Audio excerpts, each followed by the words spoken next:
Welcome, welcome, welcome. Hello there, everybody. I am Coach Les, and I am here with Sujata Tiwari, who is the author of an amazing book called Against All Odds. And we are here today. We are co-leading this podcast, and our goal is to bring the book alive in everyday events, because the way the book was written was it brought to life a lot of the issues that we deal with in society, in life every day.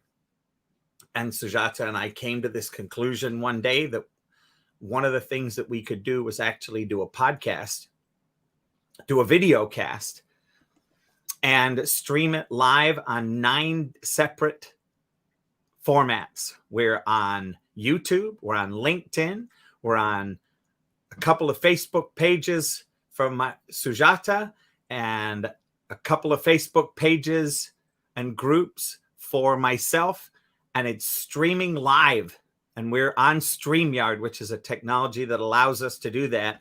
And currently my phone is sitting sideways in Clubhouse, allowing us to speak to people in Clubhouse, and we have currently 7 people listening. Hi, Faz3. Hi, Diane. Hi, Teresa. Hey, Favor, Gina, LaShawn, and Jazz. And thank you so much for being with us. We're going to get started. And one of the things that we're committed to doing here is just sharing a little bit, letting you kind of get a sense of what we're creating and what we're going back and forth with in the topic. And then we'll invite some people up onto the stage and actually have a discussion, which will then also be on replays and go into the live formats and live stream. So this really is an opportunity to hear multiple views from people all over the world. And I'm happy to say that right now we have the entire planet covered, because I think no matter which way I go around the world, I get to Sujata about halfway around, whether it's to the east or to the west. She's about halfway in Singapore. So I'm going to let her introduce herself, and then we'll get started. Go ahead, Sujata. The mic is yours. You know, Coach Les does my introduction better than I do. So I will try to attempt to introduce myself, and I'll just make it brief that while the titles could be entrepreneur, life mentor, and published author, at the end of the day, I think I'm just a human being with some principles on which I operate and wisdom which I have experienced, which I share with the world to inspire people. And that's really, ladies and gentlemen, that's really what it's all about, is each of us has a journey. And for us to be able to share that journey is one of the most inspiring things, I believe, that is what allows people to be free with who they are. When people hear other people's story, it's not necessarily about the story that Sujata shares or I share. It's about you being released to own your own story by hearing, wow, that happened to them. Well, maybe what happened to me isn't as bad as I thought it was. And maybe if I learn how to share it the way they're sharing their story, it becomes, rather than a problem, it becomes an opportunity to train and develop myself and take myself to the next level. And that is so character building, Sujata. And I know one of the things that we want to talk about today from your book, and in many places throughout your book, are these life experience moments that show a development in character in the individual. And that, to me, is what makes all of these platforms, storytelling, podcasting, video casting, whatever it is, YouTube, Instagram, Reels, all of these things is what has people see themselves and allows them the freedom to be. Well said.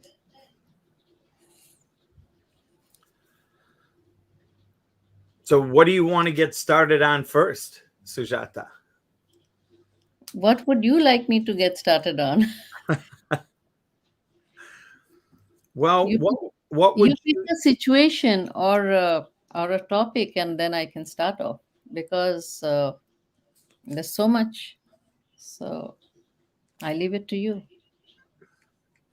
Well, so let's take a look at some of the issues of today, and that is respect. Respect is lacking in today's society more than it ever has.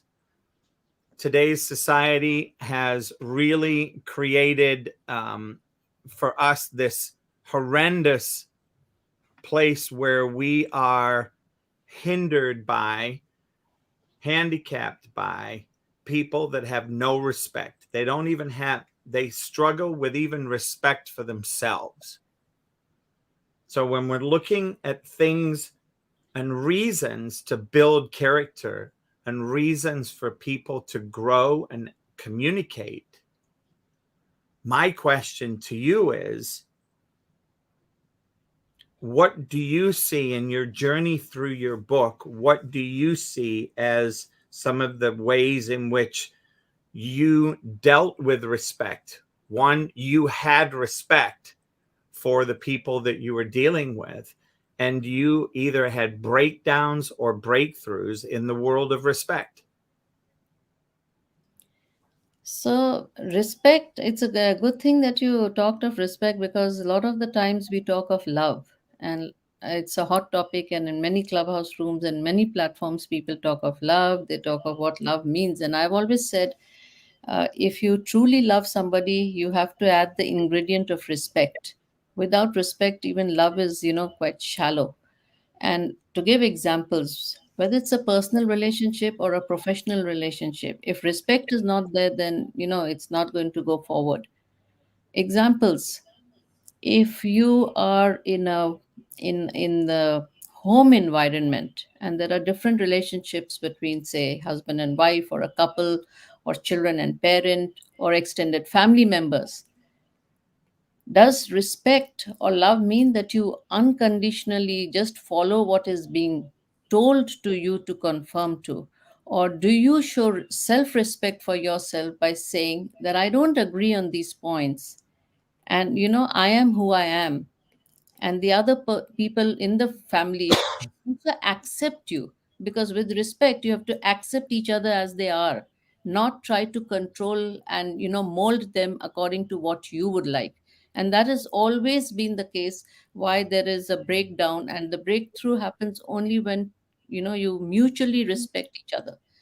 Even in workplace, you could be a subordinate or you could be the supervisor, but you must understand that respect is key. So you allow differing views, you allow, even if it's a structured environment, you allow open door policies so that people can express themselves, and you identify talents accordingly with the job description. That doesn't happen. So, for example, if somebody has been forced into a career profession by the parents, by the society, they're not going to be very happy doing that job. But do HR people, for example, identify the talents of a certain candidate and pair them according to the job description they should be doing, not necessarily what they applied for? Does that make sense? Oh, yeah, completely. And how would you say, in a lot of the book, you dealt with a lot of police, you dealt with a lot of officials. How would you say respect showed up, or, you know, give us a brief? Yes. Or, So, like my daughter pointed out, she said that people think it was very easy for you to go to the top of the police and engage with them. It was not it was not easy, because you just don't walk into certain offices and you don't get appointments easily. The reason that I used to get is because I was very persevering, I was firm. I mean, I was respectful, but if I needed to get somewhere, then I would pursue it, writing letters and calling up regularly till I got the attention and the appointment. And then, if you had to wait for hours to be heard, then that's also part of the job. That's a part of how you get your way in. So the other person at the other end is going to see, okay, this person has been calling up several times, this person has been writing several letters, and they will at some time break down if your words are powerful, if your letters are powerful, to grant you that audience. And when you have that audience, even if they are not very warm in the beginning, they could be cool, they could be aloof, that comes with the territory of who they are. You still have to firmly express that this is the help, or this is the thing that we need from you. And as civil servants or as government officials, they have to listen, right? Now, if they don't like it, then okay, you can still press them. Because in writing, as the officials told me, if you all write to me, we have to respond. Whether we like it or not, we have to respond. So verbally, they might say something, oh, it can't be done. But if you ask them to put the same thing in writing, they will never want to write it because they'll be in a spot. And so I've learned over the years that if I want things done, you write to them, because writing creates a record. And writing, you're not shouting and screaming, you're writing very polite letters. That is something in your control. And then they have to respond. How many letters will they let go? For example, you have Right to Information Act in some countries, at least in India you had. So then, if you write, they have to respond. There's a timeline, and you have to respond to the ordinary citizen of what they are asking for. And that in and of itself creates a level of respect. Absolutely. That's why I had a prime minister returning my call. Because I kept pursuing them and pursuing them, and I told the office that if the prime minister is not approachable and does not wish to talk to an ordinary citizen, just tell me in this thing, and I will back off. But you tell it to me in writing, because I have a right to ask for an appointment, and if you can't give it, then you tell me so. The next thing that I know, that the prime minister did call me back. And this is not something which I'm just saying, it was documented in the newspaper, because it was unheard for a prime minister to return a call back to an ordinary citizen. Yes, it's a different matter that I did not get the desired results, because he did not want to change the laws, which has a lot of parameters for him to consider. But if I want to talk to somebody, I don't think I have not been successful. Mostly I've been successful in getting the attention. Well, and I think that there's a level, to me, there's a level of respect that you had to generate, that Yes, you had to show to be able to get past the gatekeepers. yes. I mean, I didn't get cowed down. I didn't get bullied. I did not get intimidated. They got irritable, and most people will shy away when, people are irritable. But I would stand my ground. And I think that that's another key to this whole respect, and all, the integrity of communication is the same thing, right? Yeah. Is to be able to be responsible for Yes, how we show up in the world. absolutely. How we show up is very important. It's not enough to, dress the part, it's to how you conduct yourself. Yeah, and I completely agree with that. So I think we've got four people up on stage. It'd be fun to hear what they have to say about respect. Yes. Ask them. All right. Hi, Teresa. How are you?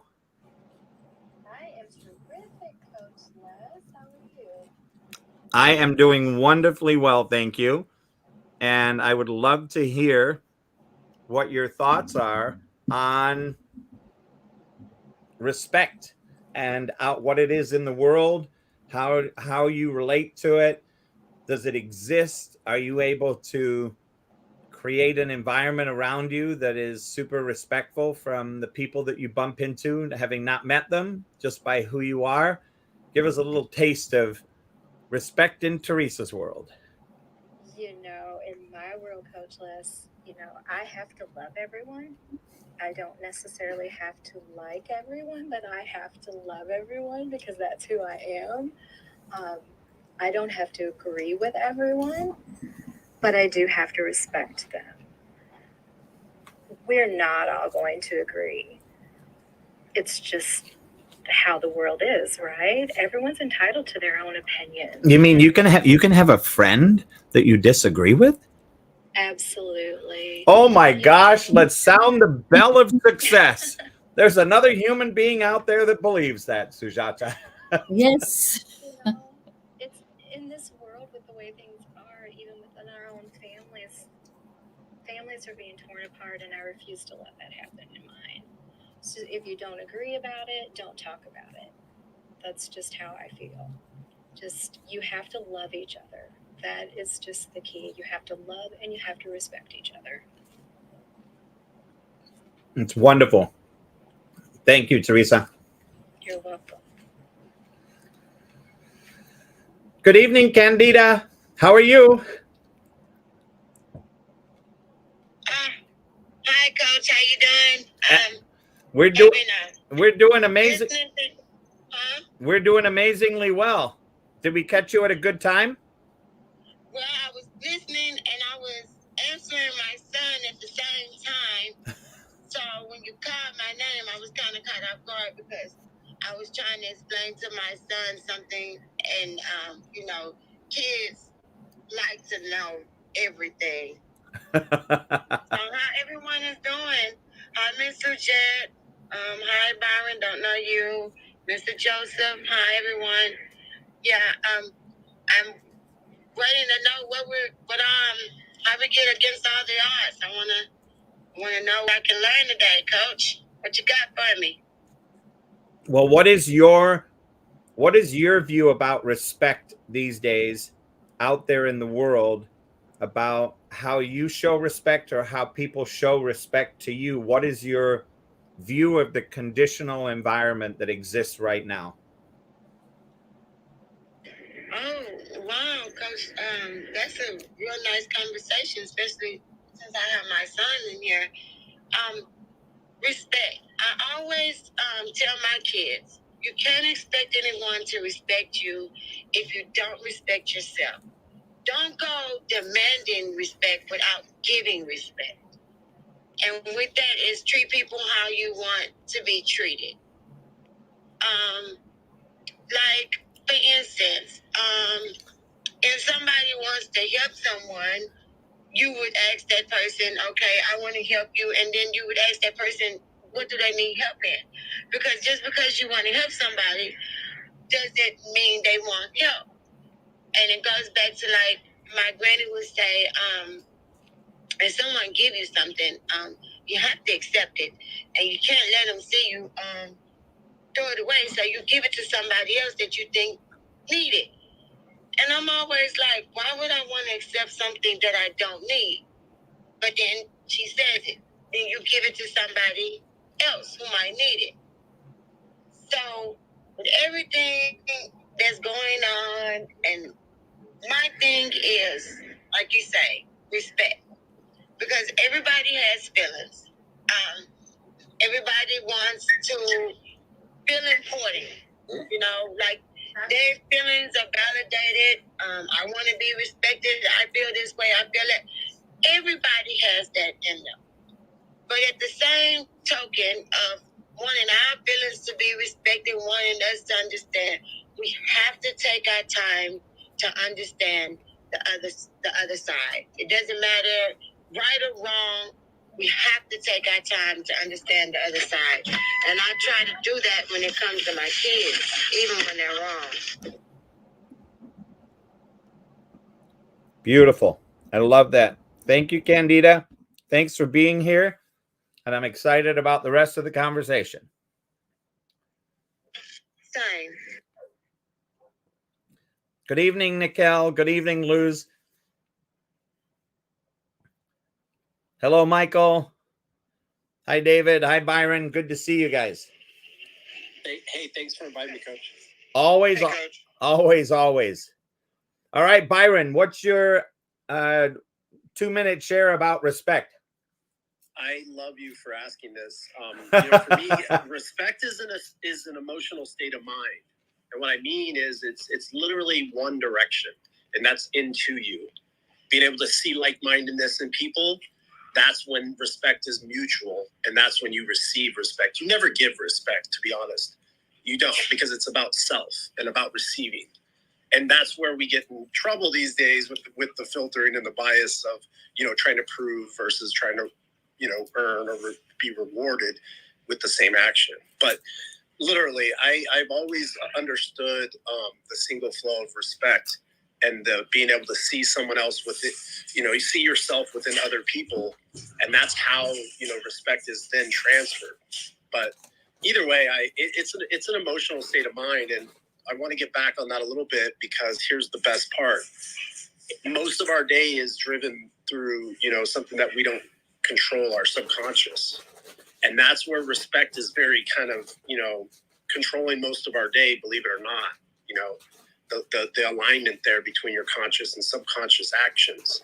And when you can align with that little bit of subconscious, that's that emotion. That's that thing that you kind of only realize after it's happening, because it's not in your conscious decision making. But that's the spiel, just in a nutshell. It's really just a single flow, and it's an emotional state of mind, being conscious of that 80% of your day. And then all of a sudden, respect is just kind of displayed in front of you everywhere you go. And it comes out of you in things that will be received, meaning, hi, yes, ma'am, looking people in the eye, things like that we quantify as respect by definition. But it's something else, which is, just being able to be connected with that little bit of emotional state of mind. So, but thanks, Coach. I don't really get to talk about respect a lot because of the state that we're currently in, and people kind of, posture up on it. And I think it's, it's something that they deserve or are owed, but it's a reverse effect, methodology. And that's where everybody gets, give respect to everybody so that you can receive it. But I believe it's already here. It's just more about aligning it to yourself. And then all of a sudden it gets exposed to you right in front of you. So, but thanks, Coach. You're welcome. David, good evening, good afternoon, good morning, good day. How are you? I'm doing well, Coach. Thanks for waking me up. And I love what Byron just said. He said that so well. But I'd like to add to that thought process is, do I respect myself? Because I'm always being observed, right? People see how we conduct ourselves. And if I don't demonstrate respect for myself, am I then not encouraging other folks to disrespect me? So I think all that works together of being respectful and having that thought process. But I think oftentimes how I conduct myself either gives people permission to disrespect or to respect me. And I think I'm always conscious about, I'll say this. When I first met my wife, Mia, and we talked about how I carried myself. And I was maybe a little bit slack in how in my not really conduct, but in the role that I did at my job. I didn't have a lot of money. I wore what I could afford. And Mia said, David, you need to do some things for yourself, because you're on stage. People see who you are, and they will make opinions about who you are. So if I can just take that thought process into how we behave and how I respect myself and how I behave, people view and make assumptions about who I am based upon my comportment. So I think, in addition to what Byron was saying, I think we need to respect ourselves, have a very intentional viewpoint about who I am. I have to conduct myself in a certain way and attract to myself who I see myself to be. I'm not making sense. I'm kind of rambling here. I haven't given a lot of thought of this. But it seems to make sense to me that self-respect is key to gaining respect. I'm going to yield the microphone back. I love it. You can You can hear in everything that's been said so far, it's like we've got a cauldron that we're pouring ingredients into, and we're creating a brew of purpose. And I'm super excited about it. So thank you, everybody, for creating this. And with that, I'm going to go to Michael Levitt. Hey, Coach. If I could just get a recording of Byron and David, I would take those two things and send them out to everybody I know. They really did compact and summarize everything that I feel and think about the idea of respect. And I really genuinely mean that. I'd love to have an audio recording of what just happened. You'll get it. It's on replays. Oh, well, then I'll get it later. Thank you. That is awesome. No, and I'm not kidding about that. And with your permission, Byron and David, I would love to share your words that you just shared with some of my friends. You know what? I would absolutely turn red face in joy. So absolutely, that's the whole point of talking, isn't it? Well, so many people look at respect in the wrong direction, and what you just did is you started in the correct direction, right? You started with self. And one of the problems is the receiving respect. And you've probably heard this. Everybody's heard it. I demand respect. Well, but are you a person that is living out a life? Are the choices and decisions and the example that you set before others indicative of a life that would be respected? And if you are, then that's great, but you don't have to demand it. In that case, you would never have to demand respect. You would just be given it automatically, right? It would just be a natural and normal thing. So I really love the way you guys laid that out. Thank you so much. I appreciate it. Thank you, Michael. Nikhil. Good evening. Good evening, good morning, good afternoon, good day. I feel like Michael as well, that Byron and David just really expressed that really, really well. You said respect, and I thought, I hadn't really thought about a lot about respect. People do always demand respect, and but when they're demanding respect, they're not demanding it in a way that would earn respect. They're usually harsh and loud and brass and so on and so forth. But yeah, so I don't know, but they expressed it perfectly. Perfectly. And I yield my mic because I'm still in the process of thinking about this thing. Thank you. You are very welcome. Michelle, so long since I saw you. Coach Liz. Okay, so I've just popped in the room and I actually don't know what the conversation is about. Could you just quickly enlighten me and then I'll be able to respond? I would expect nothing less. I was just curious because I didn't see you until we are talking about respect. And the question has sort of been bubbling up there with what does respect look like to you or from you? And we've got a couple of responses that have created some agreement. And so I would love to, without coloring your answer, I would love to hear your answer. Respect. Well, when I look at respect, I look at, say, for example, I look at a person holistically first and foremost, acknowledging who they are and what they come with and what they have, as in who they are as a person, the value that they add, what their belief system is, what their belief is, whether it's in Christ or energy or whatever they may come with. Respect is something that I learnt about on my journey. It is like a mutual agreement between two people, as in you know, how somebody told me one day was, it's treating people the way that you want to be treated. That's not necessarily to mean because you treat someone, not so good that someone treats you, say, bad, if you like. I don't really like to use that word, but anyway, that's the only word I can think of right now. It doesn't necessarily mean you treat them back bad, because two wrongs don't make a right. Respecting somebody is acknowledging who they are in all their entirety and what matters to them. Because in the line of work that I'm in, working in disability, aged care and community services, our company is founded on that respect, honesty, integrity, and all that great stuff that goes with it. So in order for me to get respect, then I have to give respect. And I have been taught that respect isn't something that you just give, it's something that's earned. So if anyone has a different take on that, I would be more than appreciative to listen.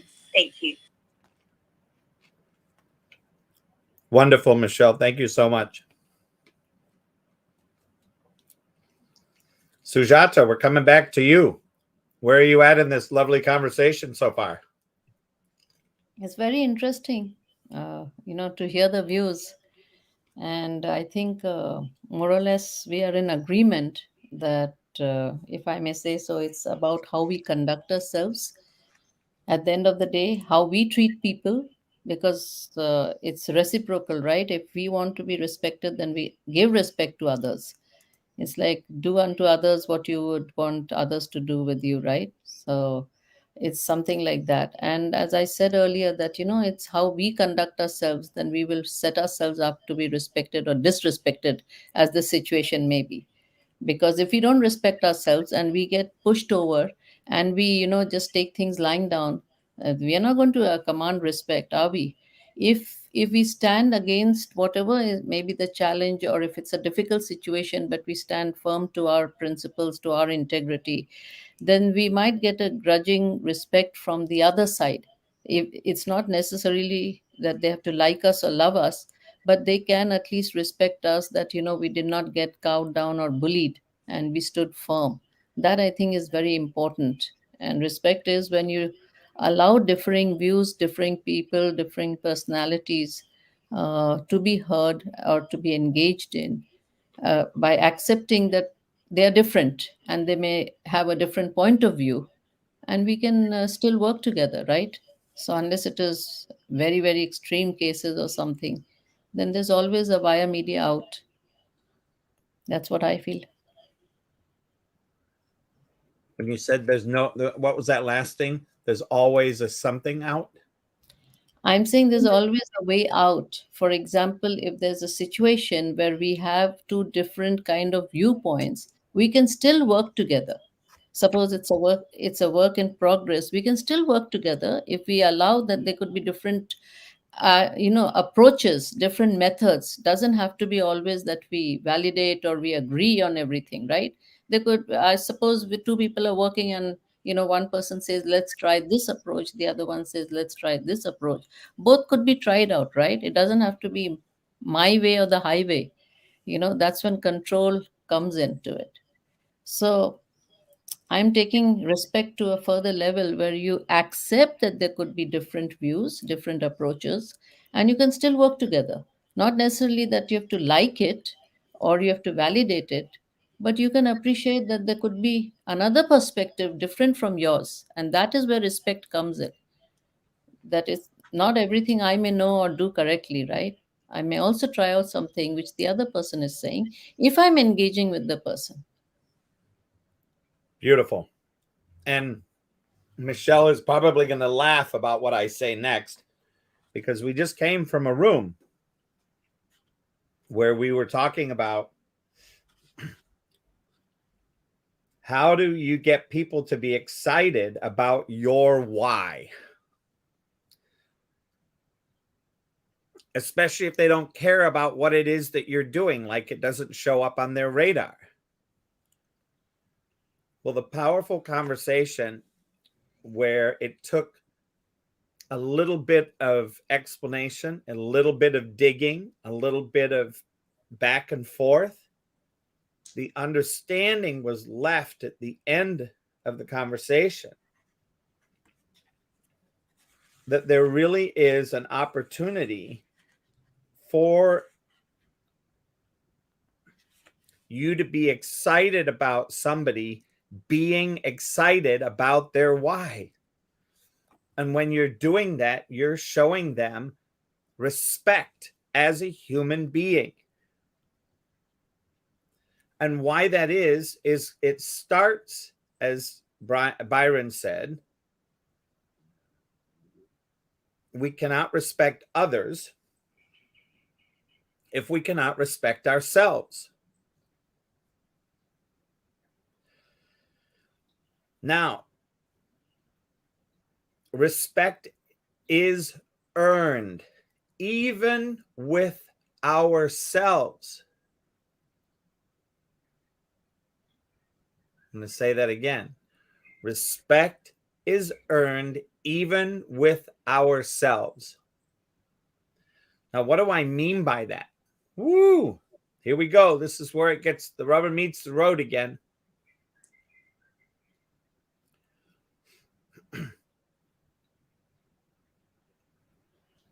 Is we are our own worst critic.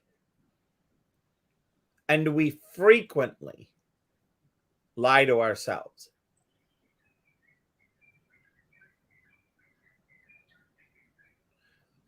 And inside of that, we lose self-respect when we lie to ourselves. And if you want to consider it a reservoir, and each time something disrespectful happens,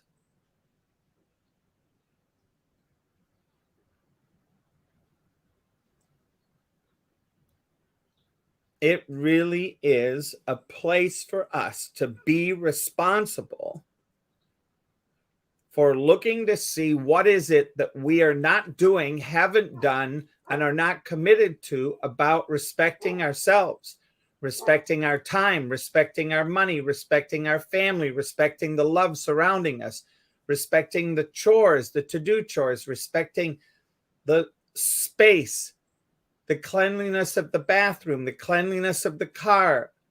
All of these things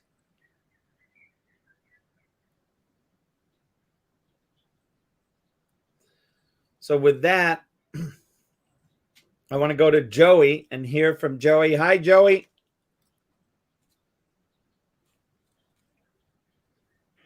Hey, Coach. What are your thoughts about respect?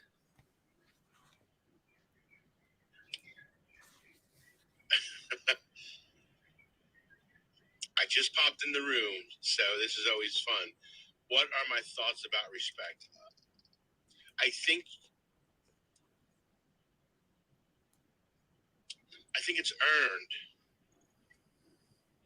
I have a saying that you earn the right to be heard.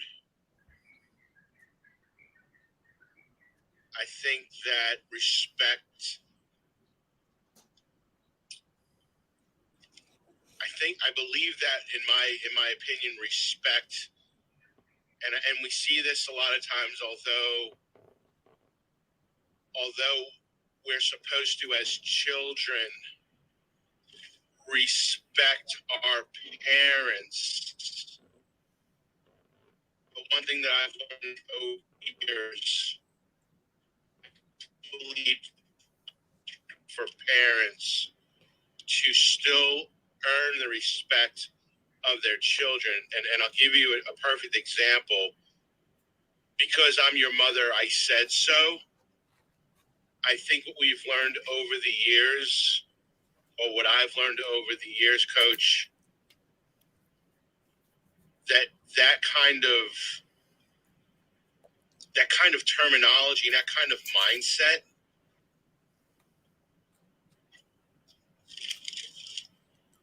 Mm-hmm. If you have a parent that just throws that out there and that's their mindset, it's been proven that they have done certain things, or they don't respect boundaries, or they use that, well, I'm your parent.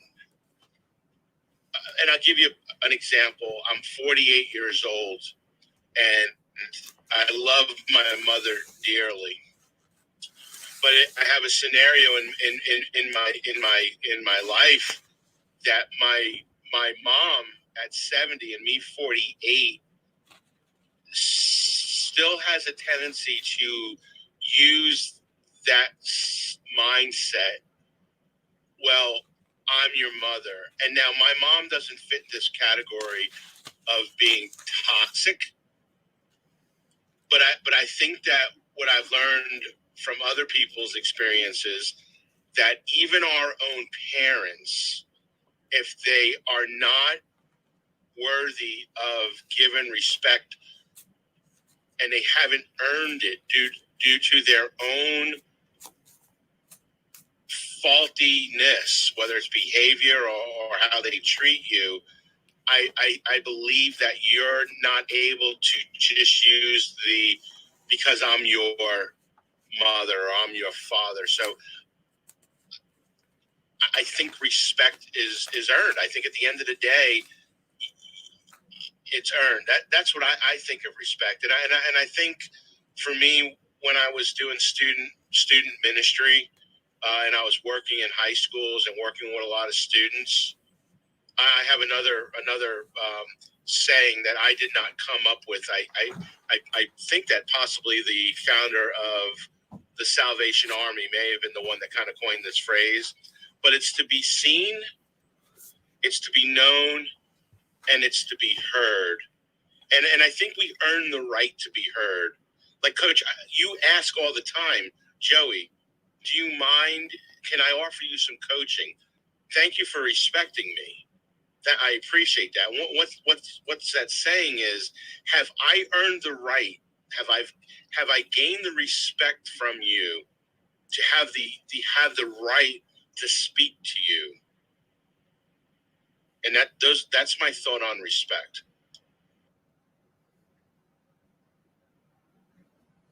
Say that last piece again, Joey. I just said that's my thought on respect. I think respect. I just don't think a title.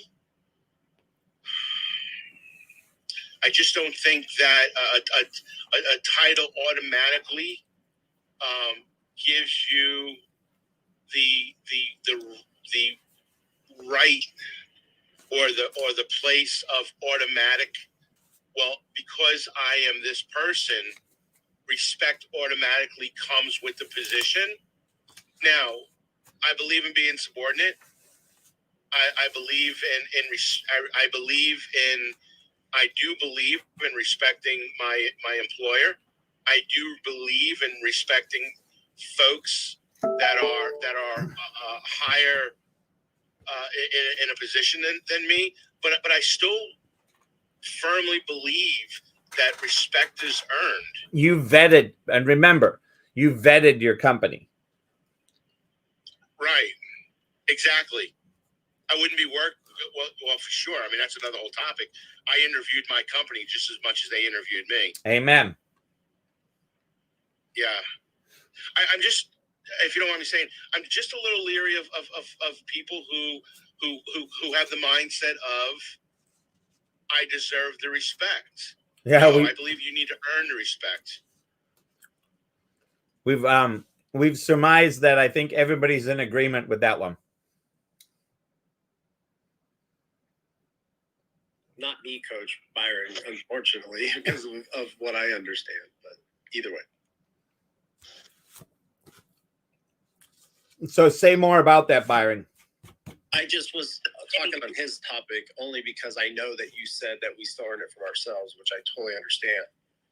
But I think just in the earning mindset, you're seeing yourself less than, which is impossible to earn anything. So just remember that kind of infinite circle there. And it's really about who's talking at the time, Coach, because we all understand that that's The moment of stillness, however you decide to get there, is the moment that you can see yourself participating as you participate. So you have both quantum sides of yourself. So that's that subconscious conscious idea, but that's still just an idea until you see that in front of you. And with every input or output you have, your energy feels everything. There's another one there, and you get to participate in what it's seeing, which is yourself complete, as everybody else does, plus everything that goes on inside you. Right. And that's where when you pick either side, that's when it's externally, having a conversation with people about it is either earned or it's within, so. All right. So I'm going to challenge you, Byron. You can leave your mic up. You can leave it off. Oh, this dog is chewing on her bone over here. I figured it was a little bit. No, we're good. We're good. So here's the thing that I challenge with that is until the person, let's say that it's you and I, until you are willing to be open with me, I will not see respect over there in you. Okay, well, here's my thing is I don't understand the world like that because I've always, I was born to see the person that is in front of me completely. And I never project myself onto others in that way. They just appear to me because they represent the idea that they're coming to me regardless of their own biases because of the world that they saw and they absorbed. But I don't think like that, so forgive me if I don't fully commit to saying that I agree. No. I want to open. The problem is I 100% do, but that's that self-respect I have for myself. To be honest, I just was born that way. I understand that, but if I don't show you respect, if I am cautious and I close myself off to you, you are not going to be able to see respect out of me. Yeah, but you're only one of many things that I'm a witness of throughout the day. Of course. I fine-tune to not encounter that. So everything that I see is already in the opposite of what you're saying. And that's why I wanted to say that what you're challenging me to help others that are sitting at that state, sure. But my mind has never, from the time I was born, to understand how people can project the idea that it's earned because the people that are coming through from their forward projected idea has nothing to do with me. And it's called laws of attraction in some places, but there's a very unique sense to actually being honest with you and telling you and trying to go along with your dialogue when I don't understand how that works because I never have represented myself that way. So here's my challenge for you. You've never had anything bad happen to you in life? Well, nothing that I don't know. I see opportunity in everything, truthfully. Like where I go is the ability to figure out the emotional control and understanding that drives my forward thought about bad and good and all that stuff. And that has really solved, or is, my little offset, my biology has really kind of been exposed as an advantage of always putting yourself out there to in other people's thoughts to earn respect. Right. So you're saying, so when you were 2 years old and 3 years old, when you stubbed your toe or something happened or spilt your milk. I think if you put an age on it, I think it would have to be till age 8. That I didn't understand the word, so that's just not a fair argument. I truthfully, at the development age, respect is a biological response. You have no conscious understanding of it until it quantifies at a certain degree, and then you understand respect from the biological, state that subconscious is to the conscious understanding of what you've been taught since you were, brought into the earth, using your inputs as you are as physical. So it's a convergent factor. And you do realize that respect is a made-up word. Okay, I wasn't trying to go there, but it's not made up. It's just that it's forward projected out of self. So anything in that realm is typically made up to someone that understands the truth by himself. But yes, I get it. Hey, Coach. Yep. Go for it, Joey. Hey, Byron, I appreciate your feedback. I really do. I guess just to give like an example, when I said earn earn respect. I'm in sales currently right now, and I've had positions where I was an executive chef working with a staff that was, already there before I got there. And so I'll use the be seen, to be known, and to be heard.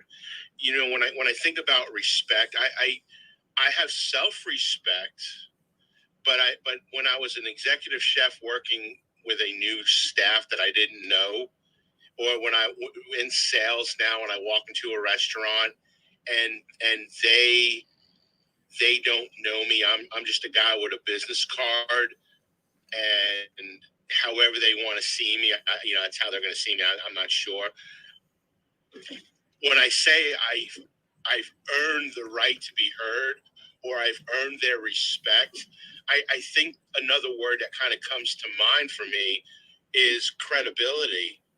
So when I say that, I don't walk into a situation thinking that because of my title, respect is automatic. Now, the person who hired me to be the executive chef, like my food and beverage director, may have had a conversation with the staff that was there before me and said, "Hey, we're hiring somebody new. I want you guys to give him your full attention and follow his lead. He comes with a strong background, and we've made this a decision to hire," which I don't think a food and beverage director really needs to do that anyway. But what I'm saying is, I think there's still a certain period of time where everyone is just kind of cautious. They need to find out who the individual is. And I like that phrase that I have. You have to be seen. You get to be known. They understand you, that you have credibility, or you have lack of credibility. And then you don't get the respect from others around you if you don't know what you're talking about. So just to kind of comment, Byron, on the earned respect, I hope that gives you a little bit of color commentary. That's kind of like the direction I was going with respect. It's just not a given. It's not a given because you're a parent, that you deserve respect, and that a parent can just disrespect your boundaries. Age where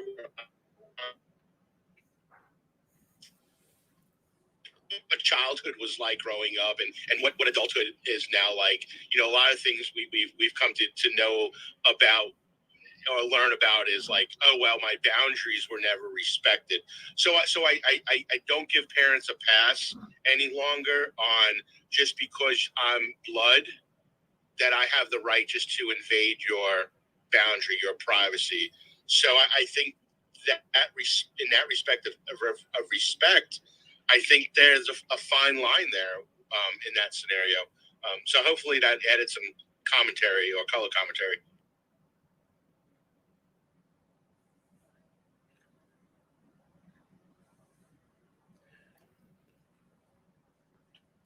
Thanks, Joey. I'm not sure if you're speaking, Coach. I can't hear you, but I got it, buddy, dude. I love it that you can paint that storyline, and share perspectives that you've learned, and that's the key, dude. That's the key. So I hope you get your mic back up there, Coach. Oh, I've got my mic. I don't go on and off because of the fact that I'm streaming on 9 locations. My mic always has to be off. So you know what? I didn't realize that. I apologize. Oh, that's okay. So you know what though? So if that's the case, then just you guys allowing me to speak is getting the word out, regardless. So it makes me a little happy to know it, so, but thanks for letting me know. I try to help people that kind of hold pauses because I believe that there's always room for the word, either way. So, but thanks. No, of course. And I think one of the things that I see inside of this, right, is, I said the origin of the word, right? Where does respect come from? And respect is looking, the word actually comes from late Middle English, from Latin respectus, from the verb respicere, which means to look back at, back. So back, look at. And for me, inside of that,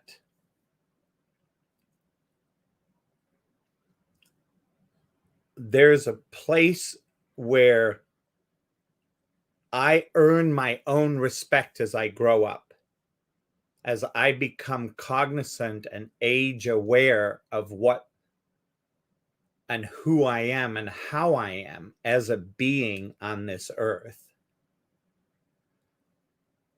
I would say most people somehow stagnate at the age of 8, 9, 10, 11, some even earlier in certain instances in their genesis of identity.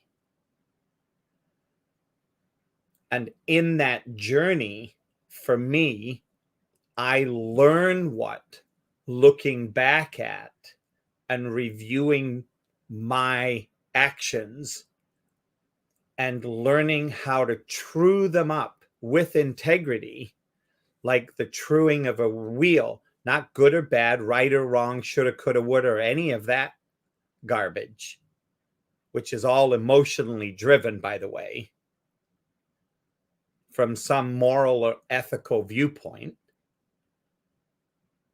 I look at the integrity of which is like the tightening of a spoke on a wheel in how I view my journey through life. And as I've aged and as I've become aware of who I am in the universe, who I am in God's eyes, I have taken on a format of I'm whole, complete, and perfect just the way I am. And here's the big part, just the way I am not. And I have developed a level of respect for that entity, for that wheel with its spokes. And I don't push that wheel beyond its capacity. So I'm not suddenly going to go up and down 300 curbs on my bike wheel and expecting it to have no impact. Does that make sense, Byron? That's yes, it really hit a home run with me with the mechanical reference. So there's multi points of individual weakness within the spokes, and the radius of the wheel does come into play with how granular you're worn out with the concept of pushing it beyond its limits. So, but yes, thank you, Coach. Sujata. Yes, How you doing? I'm listening. I know you are, but I also get to see Sujata. So Yeah, you get to see my expressions. yes. I would like to say, that we should not confuse respect with sometimes duties, because like if the parent says, I'm your parent, so you have to respect me, or, you have to do what I'm telling you just because I'm your parent, does not mean that we have to do it. Or if the husband or the wife tells, we have this thing, so you have to follow me and you have to do as I say. That's not right. No, You, but by it is your action, the world view. You have that to is the agree that world, that is it the is. world view. But if you're talking about my book and how I have, if I started doing that, I wouldn't be here talking to you, right? I would have been some housewife somewhere who, for, till the end of her life, would have just accepted what her in laws told her, what the society told, and I would never. Barefoot. Remember the old adage, barefoot and pregnant in the kitchen. Exactly. So I didn't do that. I Because my kids is listening, and I tells them that same stuff. I'm your mom. You're supposed to obey me and respect me and honor me and do what I say. And then my mom would say that, and I would tell her, well, the Bible says you're not supposed to provoke me. So my kids started using that same verse on me that I used to use on my mama, right? Well, you're not supposed to provoke us. So now I tell them, you don't have to do what I say do, but you have to respect how I feel and respect the consequences for not doing what I say.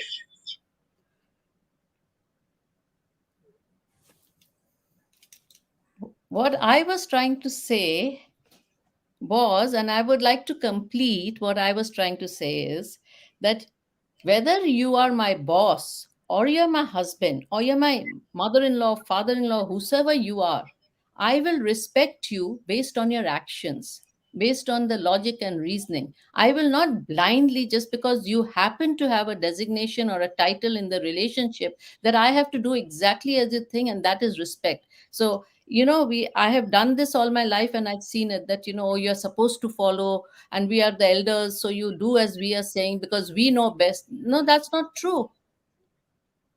That's why So there is you all kinds of abuse which is happen. obeying someone? No. So I think, hold on a second, for both You of you. I don't think there's blindly obey somebody. no, It's not got to do with obeying.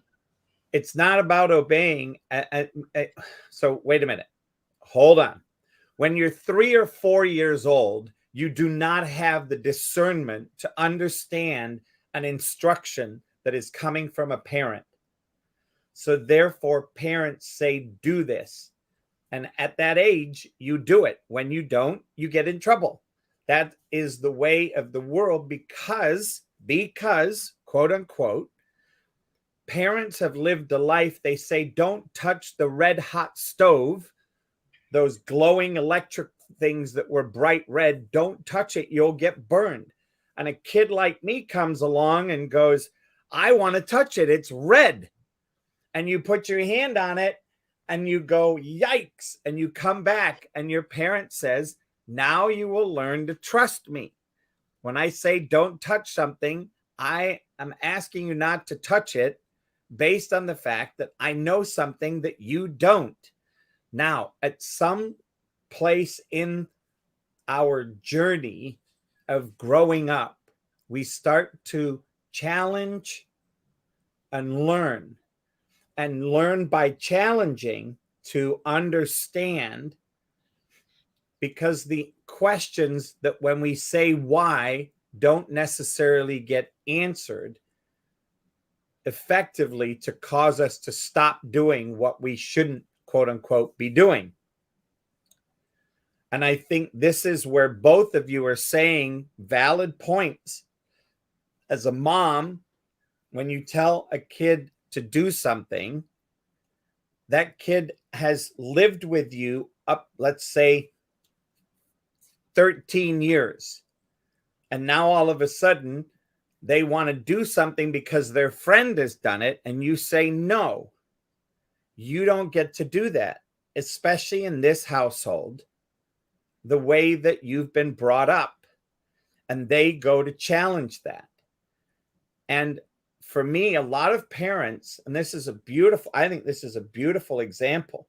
A lot of parents, instead of explaining in a way that their child understands why it's a no, based on the fact that they know that if they do that, the chances of breaking the spokes in the wheel of a 13-year-old are a high probability. And the fact that a friend is doing it, that's okay, because to them, those broken spokes, they may not care about. You have created a bike and a wheel that works for 13 years. And now your kids challenge that. And you have to be strong in your faith and of understanding what you've done, not out of blind faith, but out of a learned behavior, a learned faith over time that has happened because of the things as you grow up, that you have learned that your parents have your best interests at heart, and you see that, and you've seen the success over time, trust over time.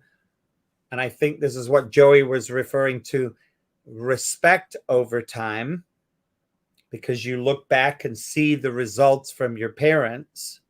And this is, by the way, when parents don't have a lot of these rules a lot of these things to fall back on, this is where the trouble begins. And with that, I'm going to hand it over to Sujata.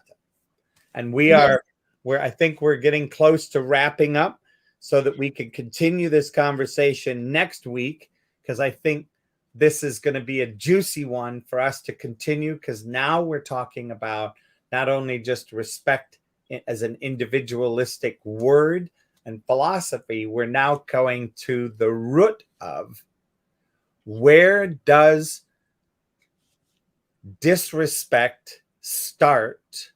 How is it handled? And how do we shift the cultural disrespect, for instance, for women, for in this country, Blacks? How do we start to shift those conversations? And that's, I think, what we're going to address next week. But go ahead, Sujata. Coach Les, before we wrap up, I would like to say that Ace is on stage and I would like to hear what he has to say. I see Curious, Sally, and Sean, who has just popped in, what they have to say. But before that, I want to give a scenario for what I was trying to say. Now, see the scenario. There is my mother-in-law. Okay, she has been following traditions for years and years and years, which was taught to her by her mother and mother-in-law. And that was in India, where you when the babies are born, then you put an eyeliner on the baby, which is pure lead. Okay. Now here was me as a mother too. And I'm not talking of a small child. I'm talking of a mother who's a new mother, in the sense I have a small baby. And she wanted my baby to have that lead eyeliner put on that. Now I could have followed tradition blindly because I'm supposed to respect my mother-in-law and what she's telling me to do under the guise of duty. But I stood up firmly and said that I'm not going to do it. And when she said that we have been following this tradition and your husband did it, what was my argument which won?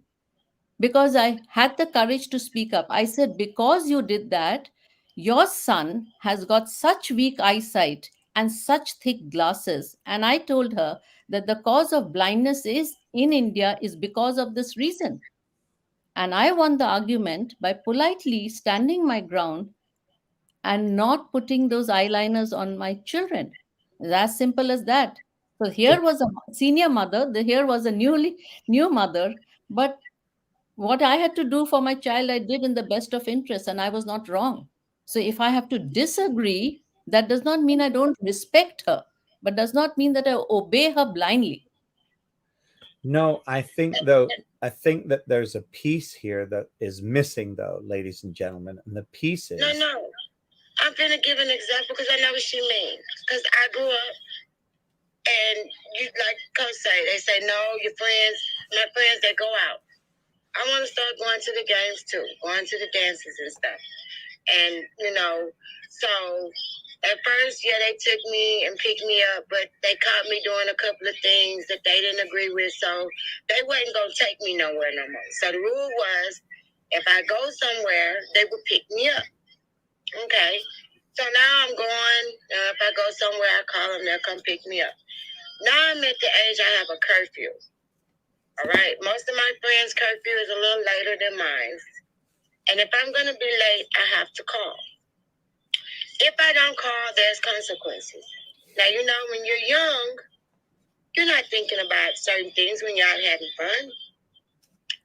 You're thinking, oh, well, they're going to start letting me hang out.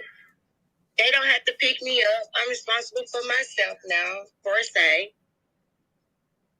And you forget to call to say, oh, I'm being late, but you forgot the time. You go home and can't get in. Oh, yeah, you're going to learn to respect some rules if you want to get in and not be locked outside. And I don't care how much you ring the doorbell. And I appreciated that because it taught me to respect my granny wishes, that if I'm going to be late, I'm going to pay attention to that time because I know my granny going to lock that door. And when she locked that door, ain't nobody getting in, and she mean that. And if she would have one time let me come in when I was late, I would have thought it was okay, and I wouldn't have obeyed her rules. So I thank God that she stood her ground, and she did some of the things that she did, because it made me who I am today. And I 100% agree with you, Candida. And I think this, I think we're using respect in a different way than what Byron was talking about earlier and what we were debating. I think this is based on past performance of children. Parents have said, here's the rules that I imply. Now, in Sujata's case with the eyeliner, nobody knew that the eyeliner was doing that to the eyes. So it wasn't that they were doing it to the eyes to hurt them. They were doing it to the eyes because it's tradition, and they didn't know any different. It was about a looking good thing, making it look good, like i.e. makeup. There wasn't any conversation about the fact that it had a negative side effect that was creating short-sightedness or eyesight issue. And I think this is where, once again, we have to be mindful of the success of science, the success of evolution in some of the processes that have happened based on not knowing what we didn't know. I mean, we drink cow's milk, right? There's a certain point where they say drinking processed cow's milk is no longer a good thing for the human body. Now, there's whole bunches of disagreement with this. So the scientific processes that are coming out and the answers are shifting some of these conversations. And I think that's what we have to be mindful of as we have these conversations, because I think these are wonderful conversations. I think there's a lot of plus, there's a lot of minus, there's a lot of creation that's going into this to create this wonderful topic where, in my mind, both sides had valid points that were thumbs up and winning a game. Now, in honor of, once again, just being mindful of the clock, I know that Ace is up on stage. I'd love to hear from Ace about the topic at hand and just hear what he has to share about respect.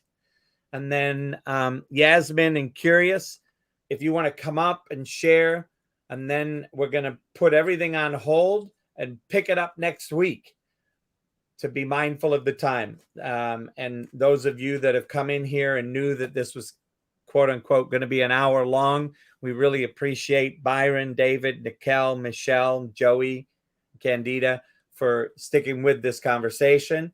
And with that, Ace, the mic is yours.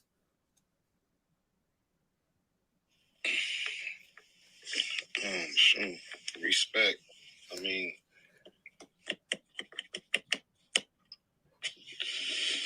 I figure, if we're, well, how I look at respect is funny, but it's like people respect the laws, the laws that has nothing, that govern the way we live, and then may not respect the housing or the place of where you work at. But I believe you got to just give respect to get it. It's a kind of a complex thing for me to really talk about, because I'm always fighting for my respect. So, but I constantly give it and stay humble and just hope for it to be in return. Now, Yes, Ace, I have a quick question about that. Yes, sir. See, I look at that as the basic human dignities given to you as a male that is doing a job, doing it well, that is polite, well-mannered, and people see or make a judgment and an assessment based on who you are in their eyes, not in reality's eyes. Does that make sense? Very much. And so when it comes to respect, I think it goes even, and to Byron's point in this particular case, I don't even think it has to do with anything about the word respect. I think it has to do with the dignity of a human being and the courtesy and the expectations of what it is to be a human being and be aware of coexisting in this world in a way that has tremendous integrity and workability. And currently, there are many things that exist out there still that we're looking to restore integrity to. Because as we get smarter as a human population, we're starting to be able to see some of these inequities that have existed because my grandpa's did it. So it's got to be okay. Right? Does that make sense?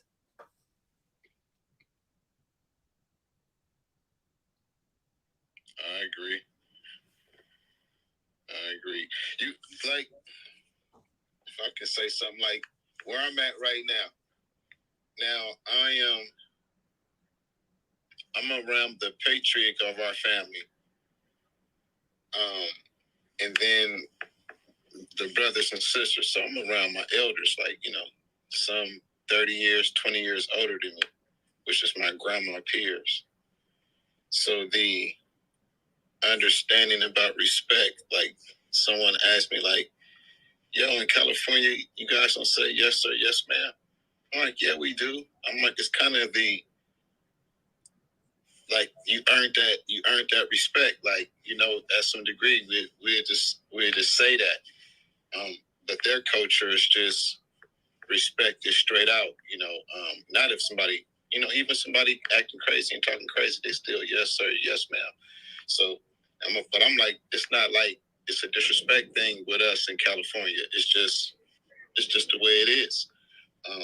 But if that's what it is with you, people adjust, and I say it. I mean, I would do it regardless of where I'm at, is what I'm saying. But just to see the different places and the culture, it's just totally different mindsets. You would think it's the same because we're in the same place, but it's totally different the way some people think in different parts of the United States.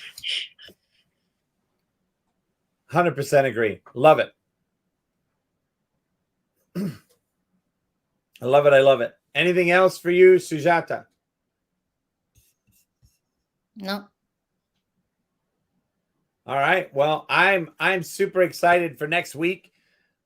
And I want to take a moment to appreciate those people, Arnold, Flower, that are down in the audience, Renee, Yasmin, Curious, and Sally. Sally, thank you so much. I know you've been here since the very beginning, and I just really acknowledge and appreciate the listening that provides the room. And, that's one of the most important things on this platform. And I thank each and every one of you in the audience. And I look forward to next week. And please accept our invitation to come up on stage next week, if it works, inside of your timing and what you are doing during the day next week. But we will be back here next week at 4:30 Central, 5:30 Eastern, 3:30 Mountain, and 2:30 Pacific Standard to do this podcast again. And podcast, videocast, whatever you want to call it. And at this point, it's just a multi-platform event. And we thank you for the contributions of everybody up on stage: Ace, Candida, Joey, Michelle, Nikel, David, Byron, and Sujata. I love being in partnership with you, and thank you so much. So do I. And with that, thanks, Candida. And with that, I'm going to play the little outtake that I have for and you'll be able to hear it and then I will go ahead and do my Mission Impossible close for Clubhouse once all the live formats are shut down. So here we go. Coaching with Les has doubled my practice. If you have any struggles in your business or your personal life, Les is your guy. He's logical, he's empathetic, he has passion for helping people, and his ideas are genuinely thoughtful. So if you're looking for a business coach with integrity, choose Les Hill.